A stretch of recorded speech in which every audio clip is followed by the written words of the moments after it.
Osez vous améliorer avec Stéphanie Milaud. Avant de réaliser l'année 2014, il faut absolument faire une rétrospective de l'année 2013. C'est important de le faire. On va le faire ensemble avec Stéphanie Milaud, Osez vous améliorer. C'est vrai qu'il faut commencer par quelque chose. Bien, écoute, la semaine dernière, on a parlé des résolutions, des objectifs, de se projeter vers l'année 2014, de savoir qu'est-ce que je veux.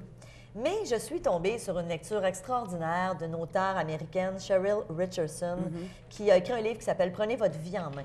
OK. Et elle débute le livre en disant, avant de vouloir aller vers d'autres objectifs, d'autres buts, tu sais, toujours de regarder vers en avant, Oui.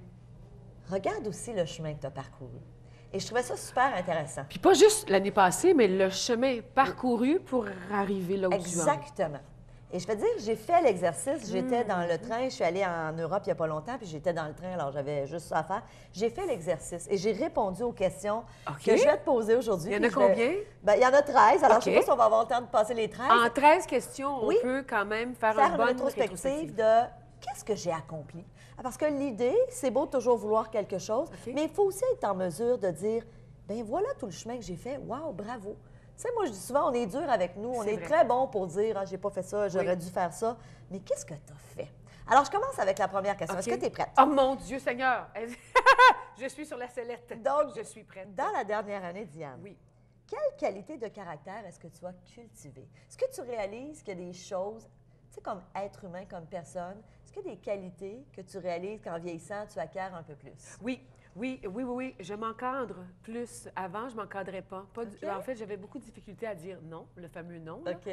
J'ai appris ça au cours de la dernière année et ça marche. Et ça marche très bien. Et depuis ce temps-là, il y a toutes sortes de choses qui changent. Tu transformes quelque chose, puis il y a des choses qui Il y a vont des changer. choses qui changent. C'est Génial. clair. Alors oui, ça, oui. Alors, première question à se Oui. poser, c'est comme être humain, de quelle façon je me suis améliorée? Hein? C'est un peu ça. Donc, quelle qualité est-ce que OK. j'ai cultivée? Oui. Deuxièmement, est-ce que tu arrives, puis là, toi, tu viens d'y répondre, est-ce que vous exprimez davantage aux autres ce que vous ressentez? J'ai un petit peu de difficulté à ouvrir parce que j'ouvre pas à tout le monde, évidemment. Je ne peux pas ouvrir la porte à tout le monde, mais oui, j'exprime assez facilement ce que j'ai envie de dire. Je pense pas que j'ai la langue dans ma poche, mais en même temps, il faut que j'adoucisse un petit peu parce que souvent, c'est gros gens comme devant, puis ça sort pas toujours nécessairement de la bonne manière. Et l'idée, je veux que les gens se posent la question, parce que, évidemment, s'exprimer aux autres, exprimer ce qu'on ressent, c'est important. Mais comme je l'ai déjà dit dans une chronique précédente, il ne faut pas être dans l'accusation. Il faut plutôt dire, regarde, quand il se passe ça, voilà comment je me sens. Donc, être capable de nommer nos émotions. Et ça implique qu'on doit se connaître. Tout à fait. Hein? Troisième question. Oui. As-tu appris à fixer des limites face aux gens qui te vident ton énergie? Totalement. J'ai un blocage direct. Et je les vois. Ils s'en viennent au gros galop. Là. Je les vois arriver. Je peux détecter maintenant les gens qui vont me prendre de l'énergie et ceux qui ne m'en prendront pas. Si je détecte le premier mot de tête, là, je m'en vais. Je reste pas là. Là, je sais. Et tu sais que c'est un défi pour bien des gens, ça, que de mettre leurs limites. De dire là, assez, c'est assez. Je veux dire, j'ai assez donné à certaines personnes qui, effectivement, sont toujours en train de nous siphonner notre énergie, qui sont toujours en train, lorsqu'on leur fait part d'un projet, sont toujours en train de nous mettre en garde. Il faut apprendre à dire, là, c'est assez. C'est assez. Donc, êtes-vous capable de mettre vos limites? Et Oui. souvent, on ne le fait pas parce qu'on a peur de ne pas être aimé, on a peur de décevoir, on a peur de la réaction de On l'autre. va de toute façon être... Les gens vont de toute façon, il y en a Exactement. qui vont déjà être déçus, il y en a qui vont nous aimer comme ça, il y en a qui...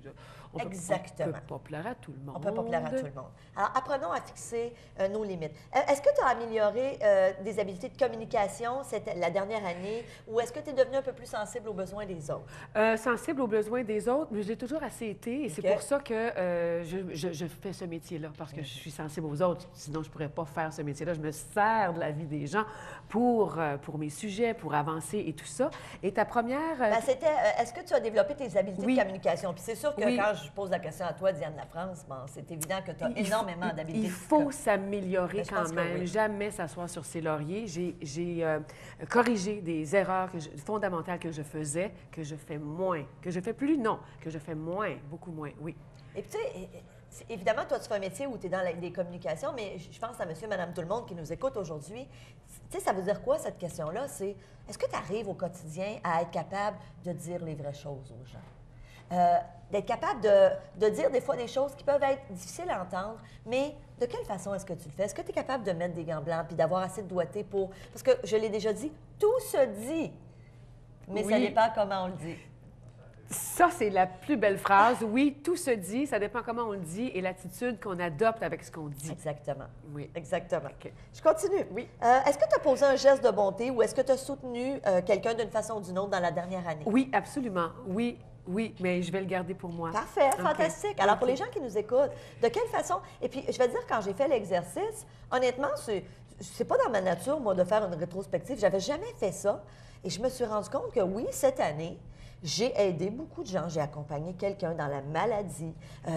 Donc, j'ai soutenu... Et veux pas, c'est valorisant de repenser à ces choses-là. Ça fait du bien. Tu Oui. dis, oui, j'ai contribué, j'ai donné. Alors, wow.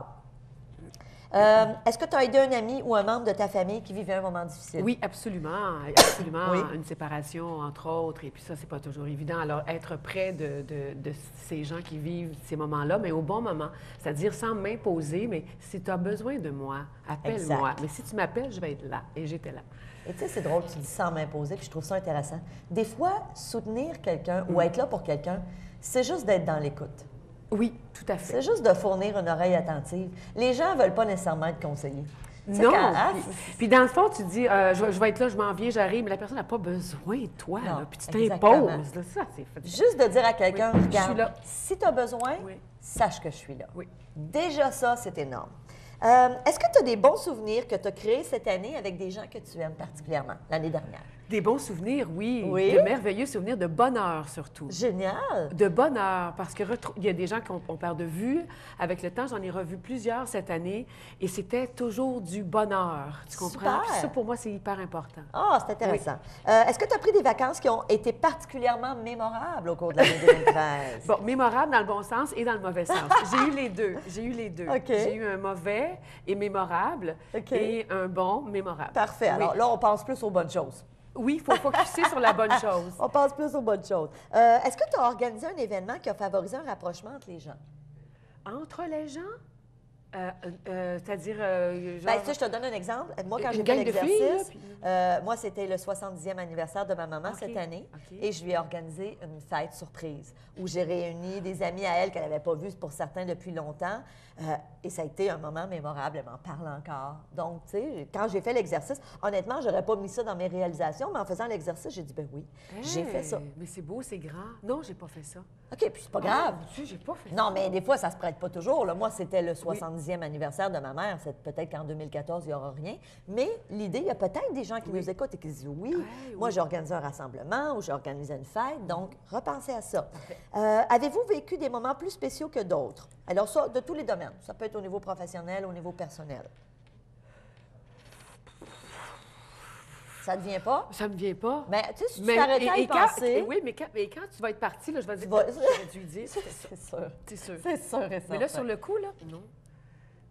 Est-ce que des choses... Bien, premièrement, dans la chronique de la semaine dernière, on a dit que tu ne te fixais pas de résolution, mais tu m'as dit que tu avais des objectifs. Oui. Je ne sais pas, est-ce que tu as atteint les objectifs que tu t'étais fixés l'an dernier, à tous les niveaux? OK. L'année passée, je ne me suis pas vraiment fixé d'objectif OK. en tant que tel. Cette OK. année, là, je t'avoue franchement que j'ai eu tellement de changements dans ma vie que cette année, j'ai décidé de prendre justement, d'avoir des objectifs. Et j'espère pouvoir te répondre en début 2015. Fantastique. Alors, on fera la même chronique en début 2015. Parfait. OK. Mais l'idée de cet exercice-là, puis la dernière question, c'est est-ce que vous avez terminé un projet important en 2013? Alors, que ce soit au niveau personnel, au niveau professionnel, est-ce qu'il y a quelque chose? Oui, oui, oui, oui. Oui? Oui, oui, oui, oui. Donc, l'idée, avec un exercice comme ça, c'est de faire prendre conscience aux gens tout le chemin qu'ils ont fait l'an dernier. Et on aurait pu faire le même exercice avec les 10 dernières années ou avec les 5 dernières années. Et je vais dire une chose, de prendre le temps, de prendre une demi-heure, une heure pour faire l'exercice, c'est super intéressant. Une autre chose qu'elle propose dans ce livre-là, que j'ai fait, et elle dit, à partir du moment où tu as fait ça, fais maintenant la liste des 100 rêves que tu aimerais réaliser d'ici ta mort. 100? Oui, puis là, on n'aura pas le temps d'en faire 100, mais est-ce qu'il y a des choses qui te viennent en tête? Moi, j'en ai plein, là. Si tu veux, je vais t'en dire. Mais j'ai fait cet exercice-là. Écoute, c'est super intéressant. Tu sais, entre autres, moi, j'ai écrit « Je veux un jour faire un safari avec mon fils. » Il a juste 5 ans aujourd'hui, donc quand il sera ado. Et avec mon conjoint. Pour moi, ça, c'est un rêve. Tu comprends? OK. Je veux... alors là, j'ai écrit... Là, j'en ai pas écrit 100 encore, parce que c'est beaucoup 100. Mais As-tu vu le film Bucket List? Non. Avec Jack Nicholson? Non, non, non. C'est Jack Nicholson et un autre acteur dont je me rappelle. Bucket List. La Bucket List, c'est deux gars qui sont condamnés tous les deux à mourir et qui ils retrouvent à l'hôpital. Ils ont le lit voisin. Et à un moment donné, il y en a un qui dit, ben là, il dit, on fait la liste de ce qu'on veut faire avant de mourir. De toute façon, on va mourir. Et les deux partent et ils réalisent un paquet de choses, sauter en parachute. C'est super inspirant comme film. OK. Alors, est-ce qu'il y a des choses, des rêves un peu fous que tu aimerais réaliser d'ici ta mort, Diane? Pas nécessairement fou, mais juste des choses que tu dis, j'aimerais ça, avoir ça dans mon bagage personnel. OK. Entre autres, je veux suivre un atelier de cuisine. J'aime faire la cuisine, j'adore faire la cuisine. Je suis pas prétentieuse, mais je fais bien à manger. Mais j'aimerais aller chercher d'autres ressources. Je veux savoir comment on fait des sushis, je veux savoir comment on fait les bonnes sauces. J'ai trouvé les endroits pour ces ateliers-là. Je veux faire ça, entre autres. J'aime juste améliorer des choses que je connais déjà. J'aimerais écrire un livre, oui, un autre, parce que j'en ai déjà un aussi. Mais j'aimerais avoir dans un autre domaine. Oui, j'en ai plein comme ça d'autres. Mais regarde. Mais tu devrais les écrire. Je vais les écrire. Moi, ce que j'ai fait, Oui, je les ai raison. écrits et puis j'ai partagé ça à mon conjoint. Et là, en discutant ensemble, parce qu'évidemment, bon, moi, je suis en couple et tu écris des choses, puis tu veux aussi que peut-être l'autre prenne part à ces choses-là. Oui. Et mon conjoint m'en a dit, lui aussi, ben, dis-moi, il dit, mon rêve, ça serait d'aller éventuellement faire du ski dans les Alpes avec notre fils. Ben, moi, je suis pas une skieuse du tout, mais ça me tente d'aller visiter les Alpes, tu sais, c'est comme le fun quand même. Alors, je l'ai rajouté. Donc, et c'est super inspirant de faire ça. Parce que là, veux pas, on s'est arrêté à dire, voilà ce que j'ai fait dans la dernière année ou dans les 5 dernières années. Maintenant, je peux aussi faire la liste de mes 100 rêves. Je les écris. Et c'est drôle parce que, je ne sais pas si tu connais l'auteur Jack Canfield, qui est l'auteur des livres Bouillon de poulet. Oui, poulet. Bouillon de poulet. Bouillon de poulet pour l'âme. Alors, évidemment, ça a été vendu à des milliers d'exemplaires. Et Jack Canfield raconte dans un de ses livres qu'il a fait cet exercice-là et qu'après seulement quelques années, il avait réalisé 46 de ses rêves sur 100. C'est fou parce que je remarque que dans ma vie, j'ai réalisé plusieurs rêves, mais des choses folles, complètement folles. Quand j'y compte, je me dis, ils ne me croiront pas. Donne-nous des exemples, là. Ben, comme par exemple, on est parti 10 personnes, des vrais fous. On a réservé un avion privé. On est parti 10 fous à bord de cet avion privé vers New York. On voulait absolument aller danser au Studio 54, aller manger à l'Hôtel Pierre, ce qu'on a tout fait. Et après ça, on est sortis et il y avait un type qui était avec nous qui ressemblait comme deux gouttes d'eau à Mick Jagger, mais il fallait pas qu'il parle parce que là, c'était le gâchis total. Et quand on est arrivé au Studio 54, c'est impossible de rentrer au Studio 54 si t'es pas connu ou si t'es pas habillé, flyé à ce point. À l'époque, c'était comme ça. À moins d'être Mick Jagger. Et là, on a dit, on va se servir de toi. Et donc, quand la porte s'est ouverte, le bouncer, le gardien, lui, a vu Mick Jagger, mais le faux. Alors, il a tassé tout le monde pour nous laisser entrer. Puis, il fallait pas qu'il parle. Et effectivement, en rentrant, il dit, ah, je les ai eus, hein? Et là, on a fait... Et on est tous rentrés au Studio 54. C'était notre rêve. Alors oui, j'ai réalisé beaucoup de folies dans ma vie. Le fun, drôle, des rencontres extraordinaires.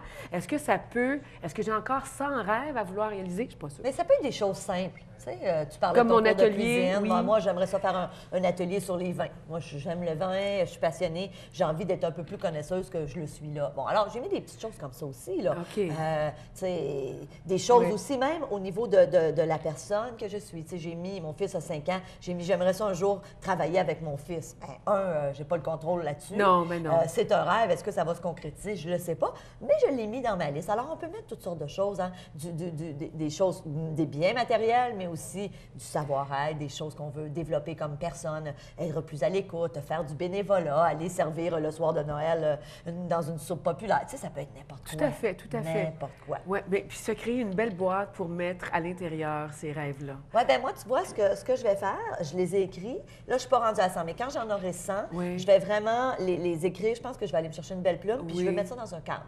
Ah! Je vais mettre ça dans un cadre pour les avoir à la vue. Tu as raison. Puis à chaque mois ou à chaque année, à chaque fois que tu en as réalisé un. Plus. Ouais, check. Check. Tu es toujours inspirante, Stéphanie. Ben merci beaucoup. Merci. À la semaine prochaine. On se voit la semaine Merci. prochaine.